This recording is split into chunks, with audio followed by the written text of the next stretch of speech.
time. And so really quickly, my name is John Mann, and I'm an assistant professor here at Michigan State University.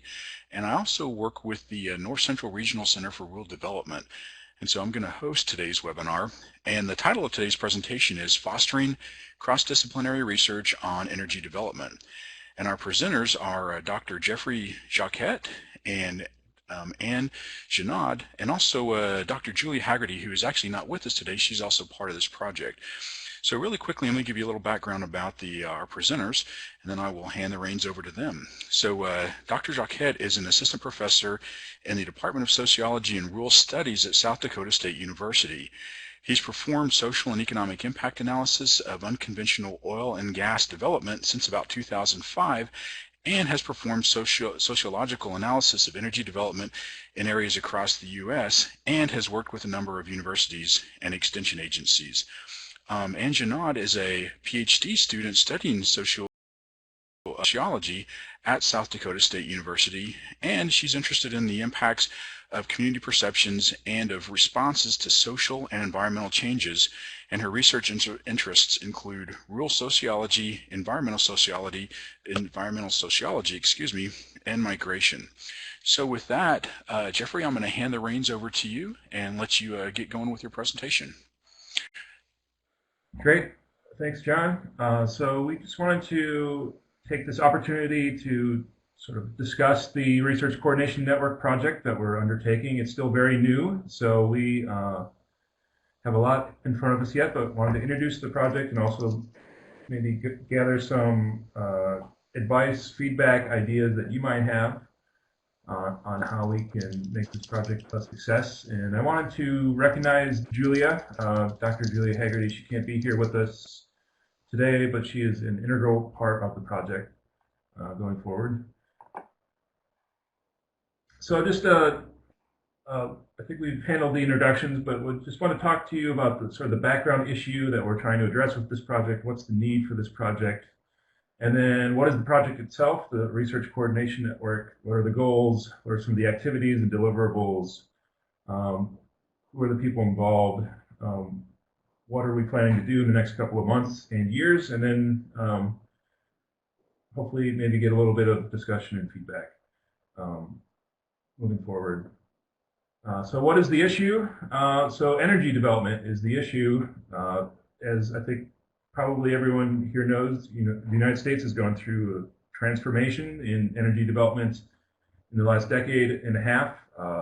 Not only shale, oil and gas, which I think gets a lot of press, but wind energy, biofuels, solar energy, renewables.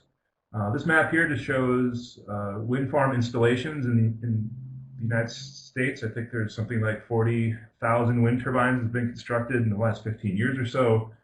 The largest collection of wind turbines in the world in terms of sheer numbers of them. And there's a lot of wind resource in the United States left to be exploited. And so this is just one example of the energy development that's occurring in the U.S. This map shows biomass resources on the left, and then on the right is ethanol production, and the red dots are ethanol plants that have been constructed. I think there's something along the lines of 200 of them, all told. And it's just another example of sort of energy development occurring across the United States, often in rural places. This map shows solar energy resources in the U.S. I like this map because it also shows Germany on the bottom right, which has the solar resources roughly of Alaska in the U.S., but Germany produces, I think, 50% of their electricity is produced through solar energy, even though their solar resources are relatively poor compared to the U.S., which just sort of shows the potential there in the United States for solar energy moving forward. This map shows shale oil and gas developments. I think the green is oil and the red is gas on that map. There's a lot of green and red on the map, and also a lot of areas of sort of untapped potential. We talk about Michigan, Indiana, Illinois, as just a couple of examples where there appears to be a lot of resource there that basically little to no development occurring yet. And obviously there's been a big slowdown in development in the last couple of years, but there's still so much resource there that has yet to be developed. I think it's an issue that will be with us for a long time going forward, although perhaps a bit of a pause in the near future. Just the charts, I think that upper right chart shows oil production in the US, and then the green on the very top is ethanol mixed into there. And then the other chart just shows where we rank with other countries. I think the US, the light green shows presently, and we're third in the world in oil production. And some estimates show us being second in the world in oil production in the next few years. I guess depending on a number of different factors. Just to show that, the United States has sort of transformed into this energy production powerhouse in the last couple of decades, which really flies in the face of what I was taught, all throughout high school and college. It's sort of been a radical transformation. And without getting into too many details on the impact to communities, I think there has been a fair amount of impact to local communities, to local residents, to the places where this energy development occurs. And that's sort of where this project comes in.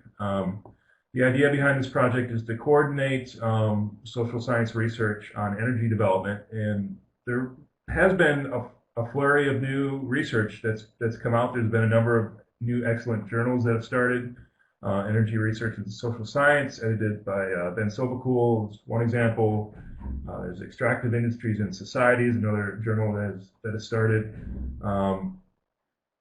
The problem that we've sort of come across is that a lot of this research tends to be very disjointed, especially by academic discipline. I was really surprised to learn, having worked in this area for a fair number of years, as a sociologist, I was really surprised to learn that there's this entire world of applied anthropology out there. And a lot of those folks are doing really interesting research that's very similar to the research that sociologists are doing.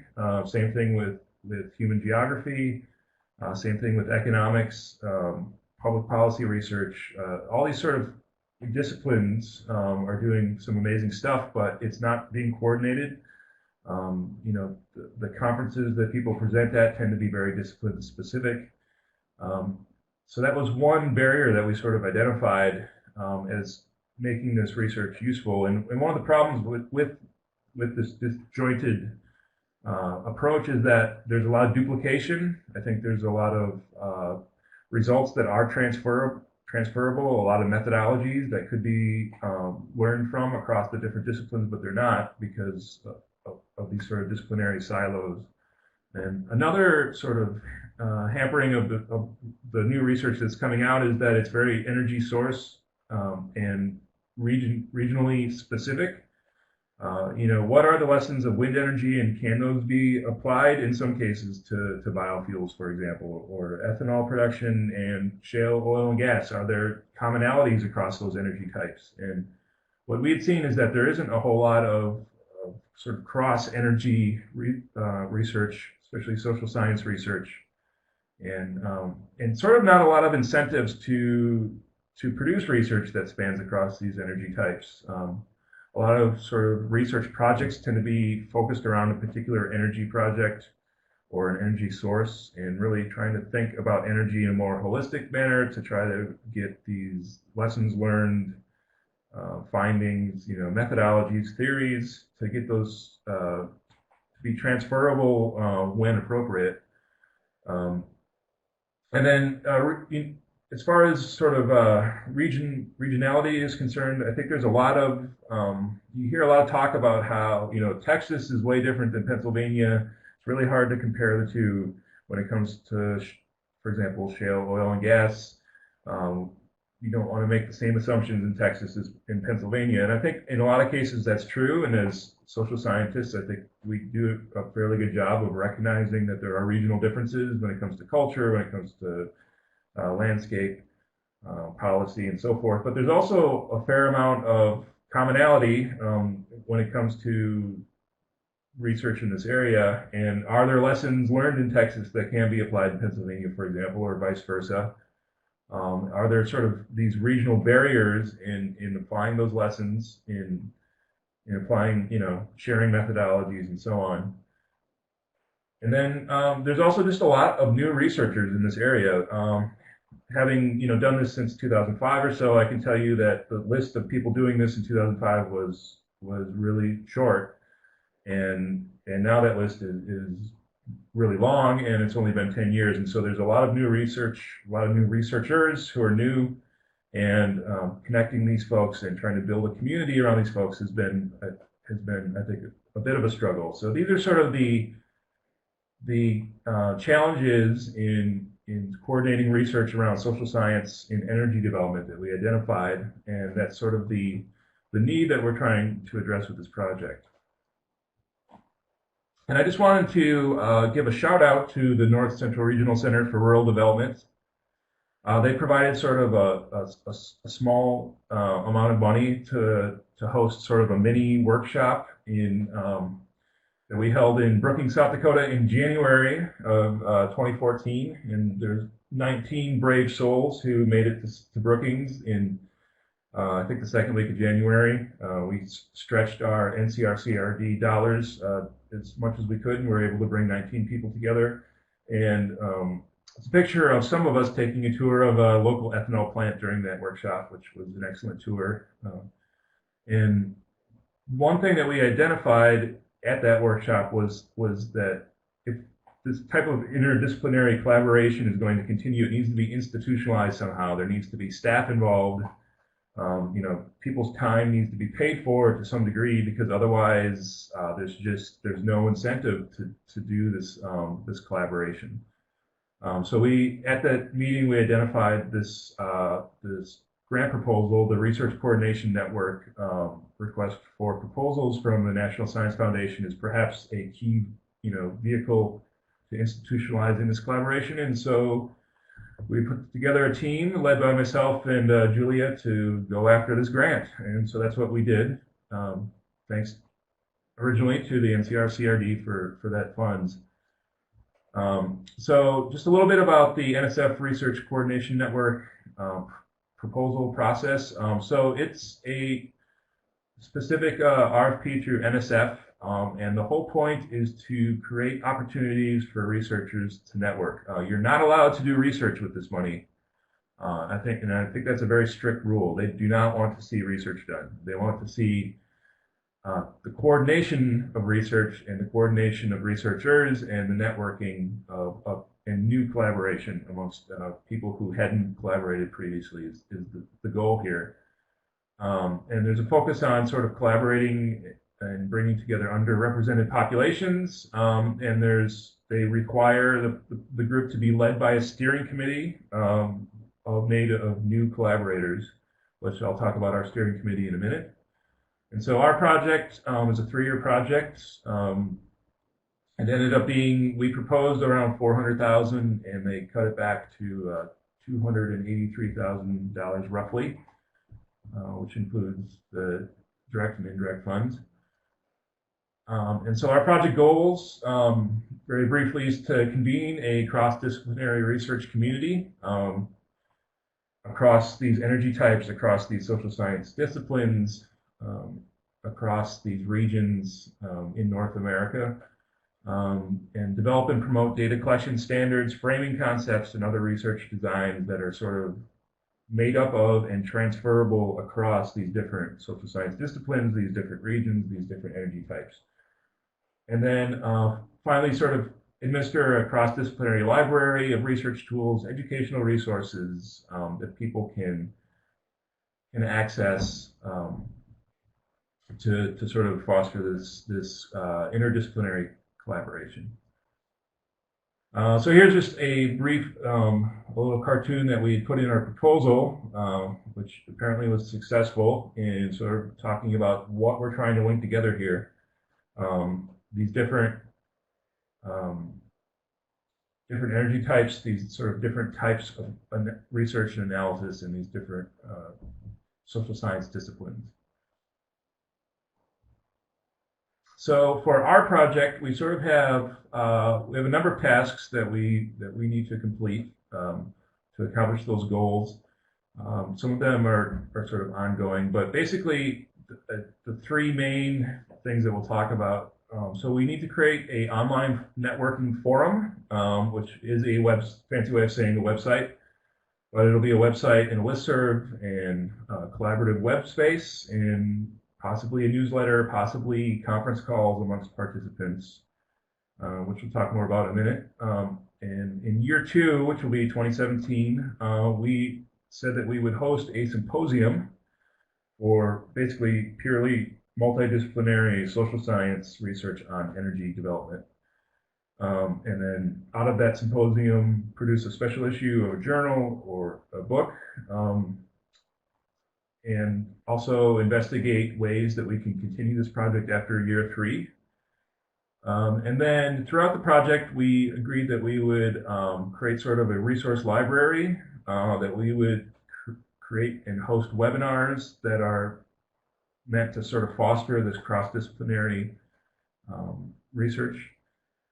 And also develop up to 5 is what we said, although we could possibly do more, learning modules and sort of associated curricula that we can put on the website that would be available to instructors who want to teach on social science research being done, social science concepts when it comes to energy development. And then also perhaps the core rationale behind the NSF's RCN is to basically keep this committee and the larger group of participants networked, keep them working together and fostering this new type of collaboration. So we have funding for a PhD student who's Anne. We have some summer salary for myself and for Julia. We have a small amount of summer salary for my colleague Scott Smalley, who will be crafting those modules and the associated curricula. We have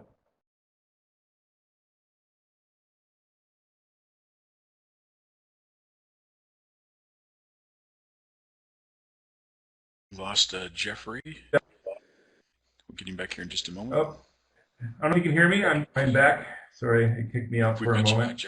So we have a little bit of money for the website, which is not a ton. We have some money for travel for the committee members and the PhD students.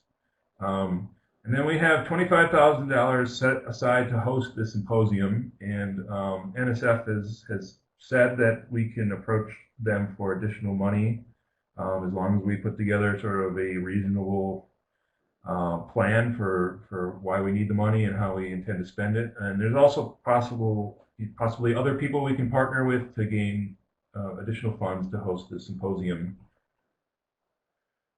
So here's the project steering committee. So these are the 9 folks that we're putting together,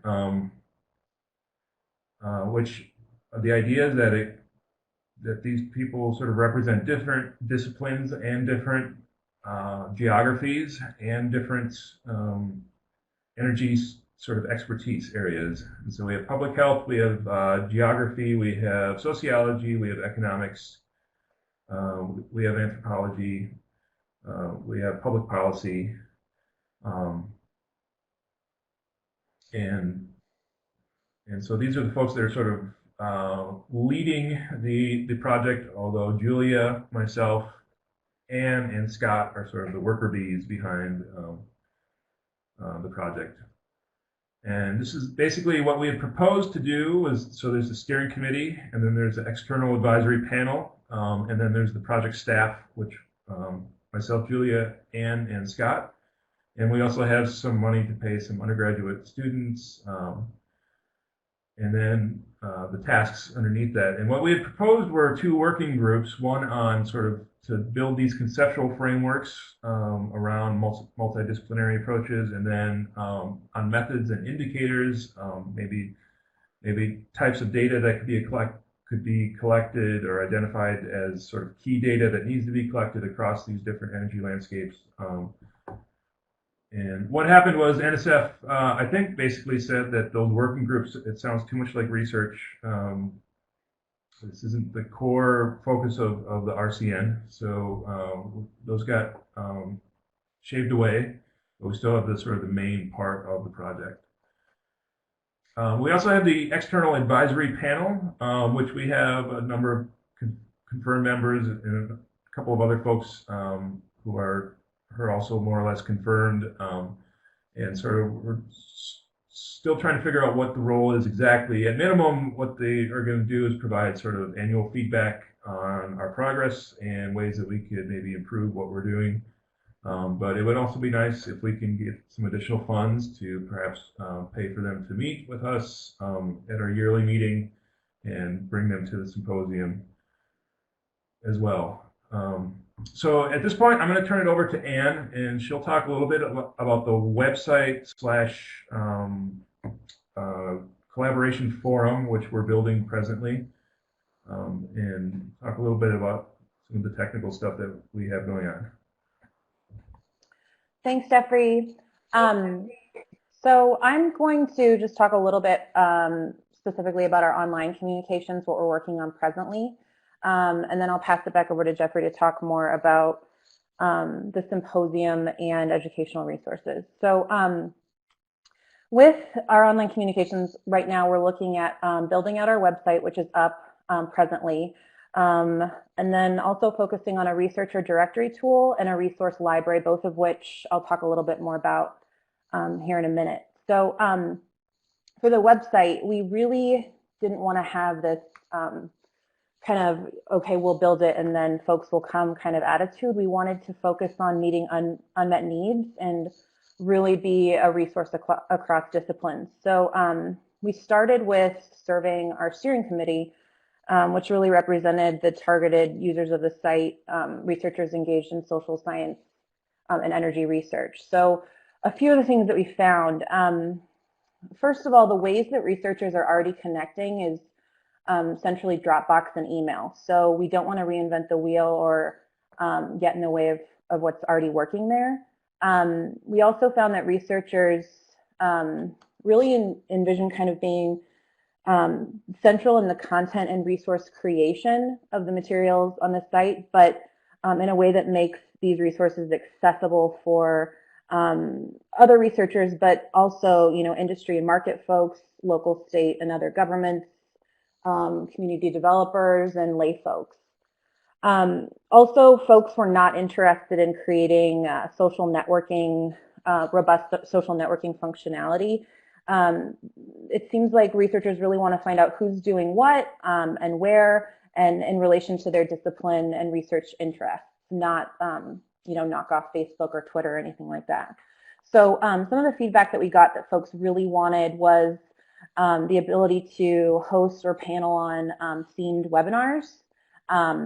Also, folks wanted to be able to search and share new research, as well as search and connect with new researchers.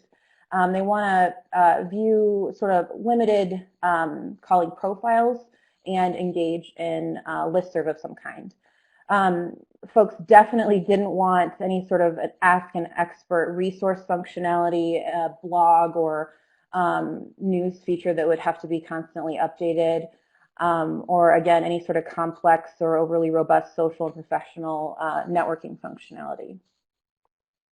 So a little bit about timeline. The website is up now. If you go to www.energyimpacts.org, we've got a bit about everything that Dr. Jacquette's already been speaking about, our purpose, goals, a bit more about the symposium and committee information. But in the next couple of months, we're really going to be working on building out the functionality and user experience parts or aspects, I guess, of the researcher database, which again, I'll talk about shortly, as well as the resource library. We're going to start the listserv, begin the ongoing process of soliciting members, contributors, and get the researcher database up. So by spring, we'll have the researcher database completely built out. And then we'll have the resource library live as well. And with the resource library, we're really envisioning sort of a resource of resources, like the blog and news, mixing the blog and the news function. We don't want to have this overly leggy, massive resources constantly needing to be updated. We're really instead looking for more seminal works or webinars, white papers, et cetera, things like that that are related to and central and related to the social impacts of energy development. And then again, we'll continue with the ongoing solicitation of members and contributors. So this is just a screenshot of the website, almost as it appears now. We encourage you to go to www.energyimpacts.org and sign up. Okay, and so this is a little bit more about the researcher database that we're really excited about.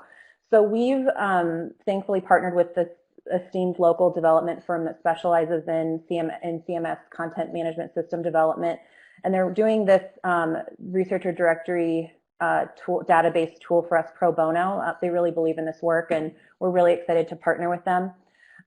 So the database, this is just a screenshot, the next couple slides, of some very, very early stage beta, round one wireframes. This isn't going to be the design of the directory, but this is going to be similar to what the content and kind of feel will include. So the database, again, is really targeted towards researchers engaged in social science and energy-related fields. So folks will be able to search for others by discipline, by institution, by field, as well as energy or technology focus, and really filter for any combination of all of those different filters. So the results will also, these wireframes don't show it, but the results will also have a geocoded mapping functionality. And then, new researchers will be able to include, upload their CV, some primary works if they wish, link to their website, and brief bio. So when the results are populated, obviously it's not going to all be Jeffrey, but based upon the filters and the narrowing of the filter search terms, hopefully folks will be able to find precisely what they're looking for. When we were talking with our steering committee about this aspect of the website, some of the feedback that we got that was really important is that currently there's not really any usable resource that coordinates and maps social science researchers across disciplines in the area specifically of energy development impacts. And so this is really a need that we're excited to fill. So of course, the tool will be highly usable. It will be intuitive and also beautiful. So that, in addition to the online resource library, is really the focus of our online communications right now. And I'll just pass it back to Jeffrey to talk more about the planned symposium and the educational resources. Great. I will just mention, so in case it wasn't clear, so the research directory, people will be able to sign up and sort of populate themselves. And this is, despite us getting this grant money, we still, our resources are very limited, and we don't want to be the people who create the library of researchers and figure out who should be included, not included, and so on. And so this sort of gives people the opportunity to sign up themselves, and they can log in and sort of update their profile or change their profile as needed. And hopefully, we assume that people, if you're a researcher in the field, that it'd be a no-brainer to sign up for this. Very little cost to you to do so, and so hopefully by in the next few months that we can get a sizable population of people who'd be interested in joining the researcher directory. So about the symposium is sort of the way this grant is structured is that everything leads up to the symposium, and then after the symposium, everything leads away from it. And the idea behind this was that this isn't a private workshop, this isn't an invite-only workshop, but instead this is meant to be a large, cross-disciplinary, open to all symposium where people can share their research, social science research on impacts from energy development. To our knowledge, there's never really been a conference or a workshop or symposium, whatever you want to call it, specifically devoted to social science energy research. Certainly there are conferences out there where that is a small portion of the overall research presented, but this would be a standalone event on social science research related to energy development. And like I say, we have some funding at the moment to pay for travel and for registration and to subsidize the cost of the conference, and we very much hope to expand this amount of money to get as many people as we can for the least amount of money that they would have to expend to get there. And we do need to focus and would like to focus on graduate students and underrepresented populations in the social sciences to make sure that they are in attendance. And I think graduate students, getting them involved is just a great idea in terms of longevity and to make sure that this collaboration occurs for many years into the future. And so we're hoping that this symposium will sort of will lead into the special issue that we will put out in year 3. And so we have a tentative plan. This might change in terms of the concepts and the way it's organized, but that we would have an RFP process for people for interdisciplinary teams of researchers to write maybe 2 different papers, white papers, one on synthesizing theoretical approaches and another on synthesizing methodological approaches to social science research on energy. And these papers, the intent would be to unite or to promote collaboration across these different social science disciplines. And that people who are chosen to write these papers could come to the symposium and we would pay them, and they could give a talk there or a webinar on their papers, and we could hopefully find some honoraria to compensate them for their time, and that those papers would then anchor the special issue that we put out. And so that's sort of a tentative plan to save a number of birds with one bush, and to accomplish a number of our goals. And so, as Ann was talking about earlier, the next steps, the immediate next steps, are to roll out the researcher directory, to start the listserv of people who are either part of the research directory or people who are just interested in using the research directory from a user standpoint, or people are just interested in the project in general. And we need to nail down the symposium dates and locations. We have a number of ideas.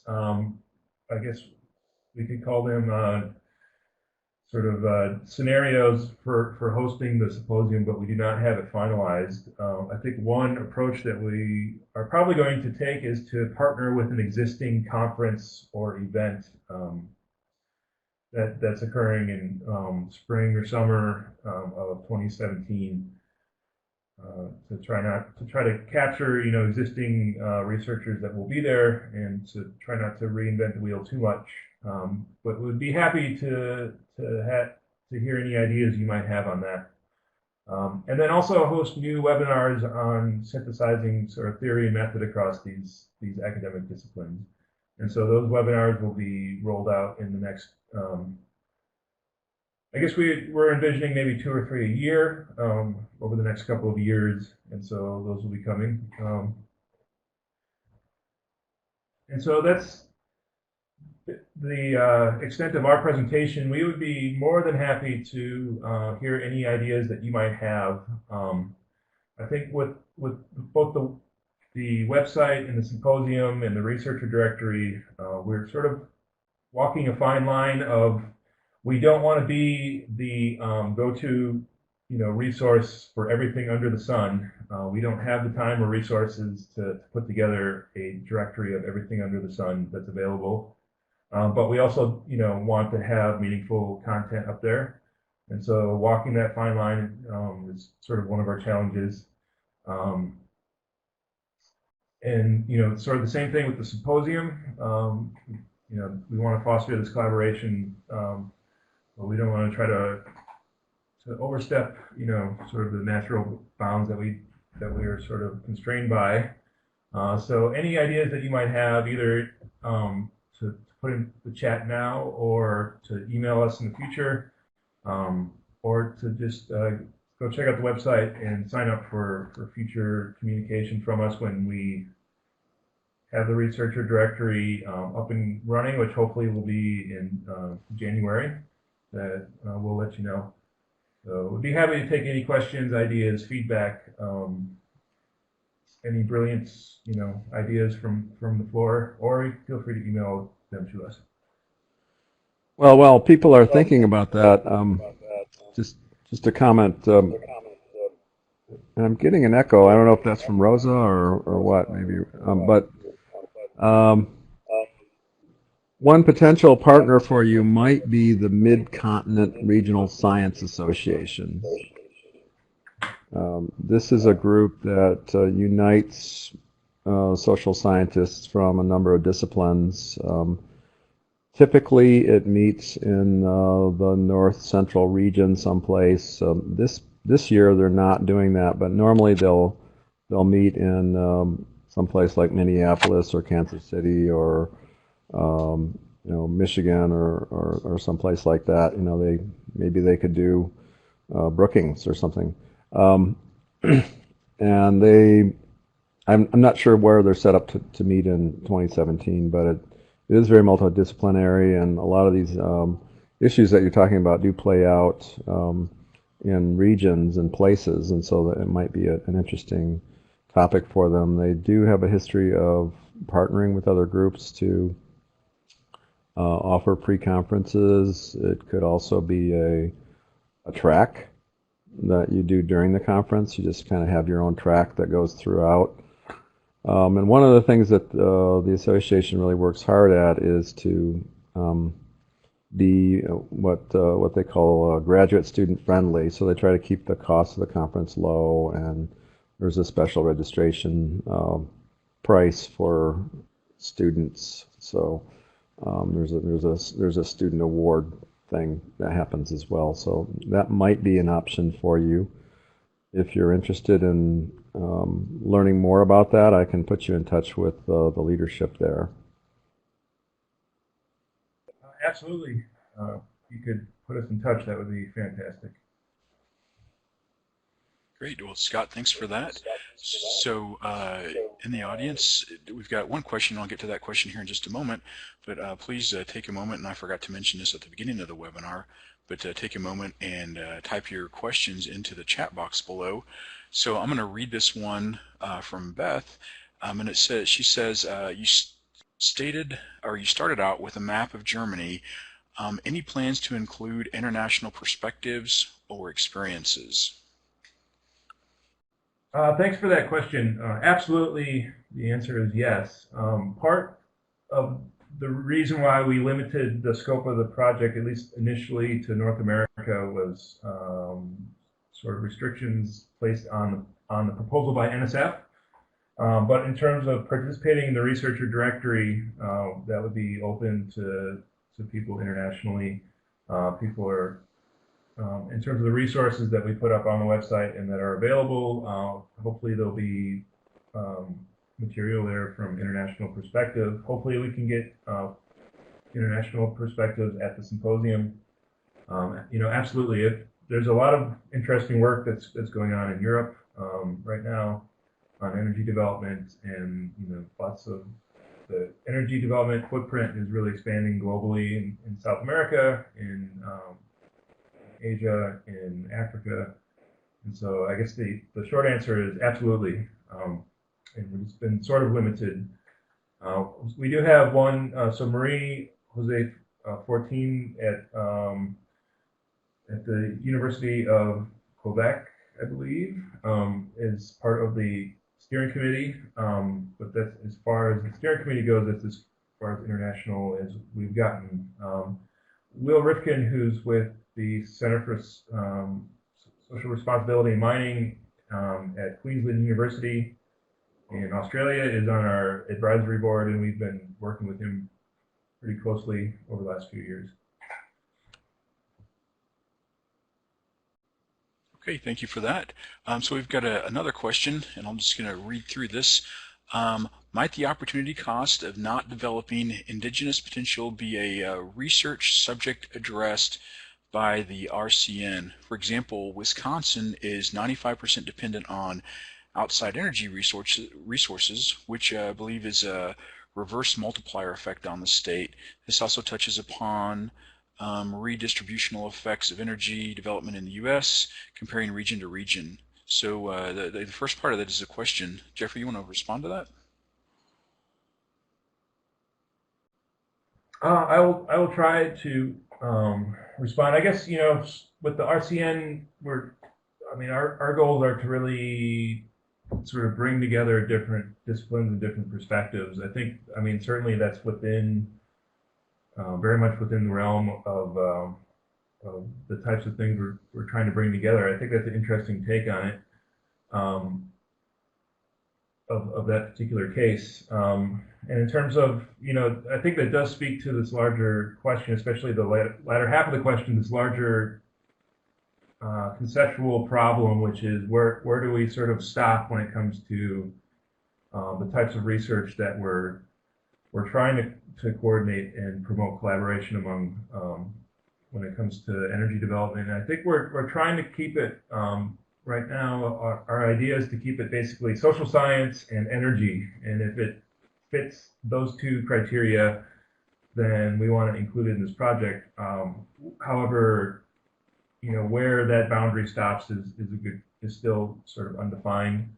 I think one thing that we are trying to put a hard and fast rule on is sort of more hard environmental sciences, environmental engineering type research, that they wouldn't be included in this research directory, just because we're really trying to keep this related to social science research. So if you do water quality analyses or engineering type application, if it's not social science, then we would exclude you from this research directory. Obviously, you could still, from a user perspective, from a community member perspective, still participate.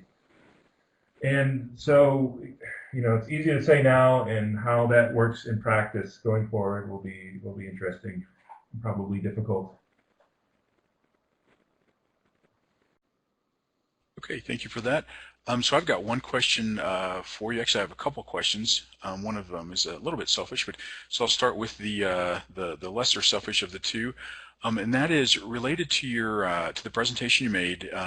What is it that we in the audience can potentially do to help you get the word out? Is there so obviously we'll have a recording provided of this, but would you like us to reach out to our networks? What kinds of things could we potentially do to help get the word out, and then let people be more aware of what you've done here?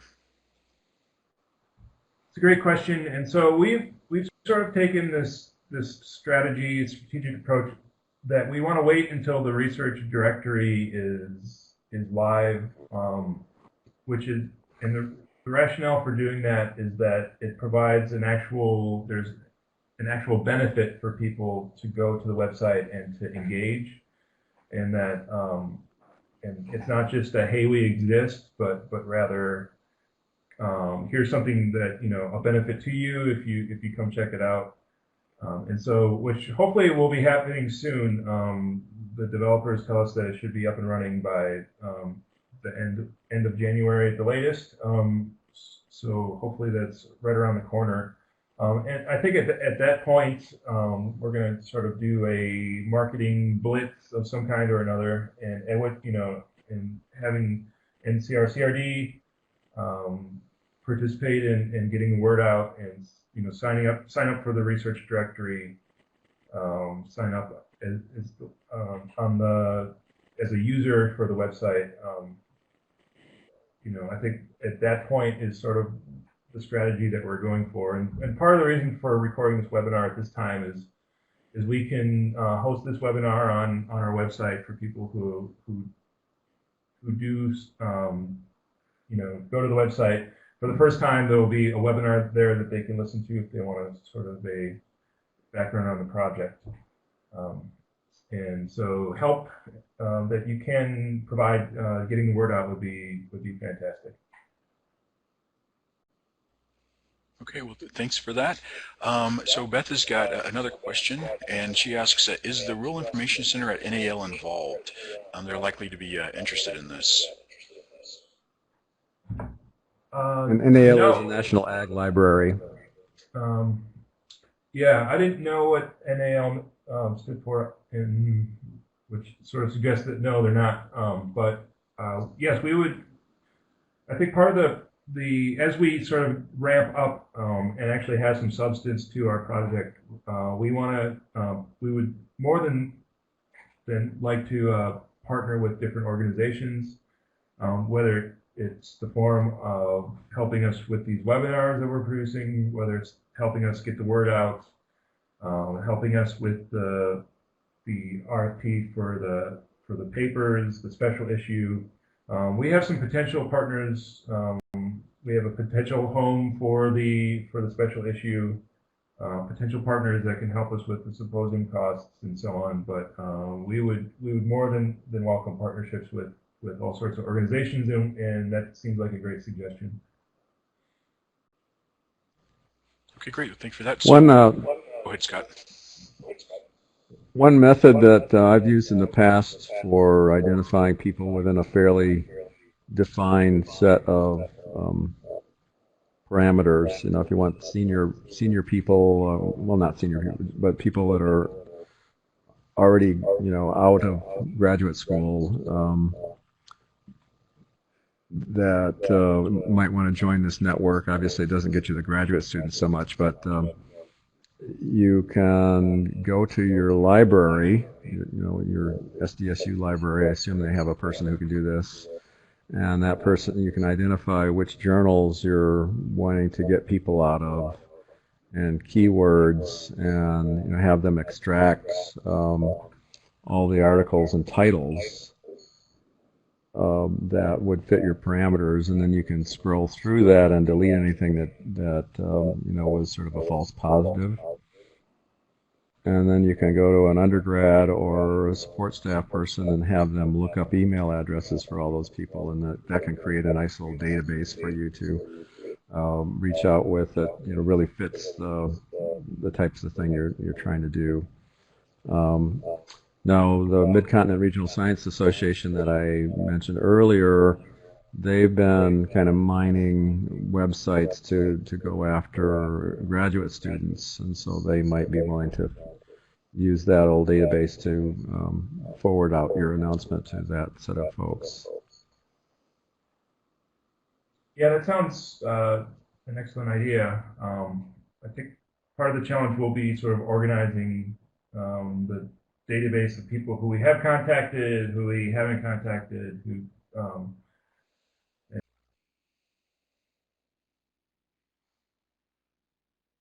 I think we've lost Jeffrey again, so let's see if he's able to connect.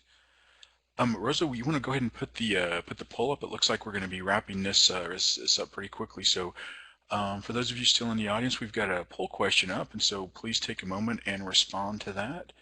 And if you would like an actual copy of this, a link to this webinar, I'm going to stick my email into the chat box. And so feel free to respond to that, or you can email Rosa. I believe she's got she sent out the announcement for this.